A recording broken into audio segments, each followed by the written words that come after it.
ازيك يا حاج؟ الله ايه يسلمك. الاخبار؟ عامل ايه؟ الحمد الف لله. حمد لله على السلامه. الله يسلمك. قول لي كده، انت عملت كام عمليه قبل ما تجيلي؟ انا عملت 8 عمليات قبل كده. 8 عمليات. كان عندك كسر مضاعف كسر مضاعف في الرجل اليسرى. في القصبه، اه. وعملت 8 عمليات عند دكاتره تانيين، مم. بس للاسف ما ما كملوش على خير ظبطتش. يعني. جه في الاخر بيقول لي غير غير قال لك غير عتبه. عتبه. غير عتبه او غير الدكتور وغير المستشفى وغير كله. طيب.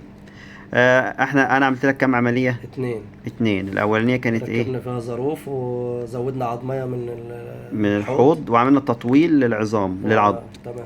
وبعد كده شلنا الجهاز وركبنا وركبنا مسمار نخاعي. مسمار نخاع مظبوط. خدنا قد ايه وقت يعني من ساعة العملية من الأولى لدلوقتي؟ 15/7 لغاية 15/2. يعني احنا ده في كده بقالنا الظروف. سنة. في الظروف.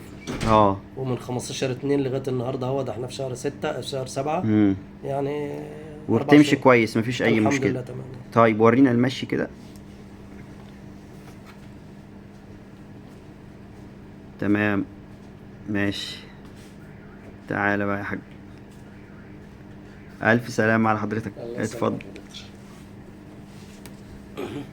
خلاص، احنا هنحط الفيديو بقى على الفيسبوك ايوه. ونبعته لك عشان نحتفل اكيد ان شاء الله يا بالشفاء. دكتور. ان شاء الله. ألف سلام ماشي. عليك يا حاج. الله يسلمك يا دكتور. الله يخليك. ماشي تسلم. شكرا.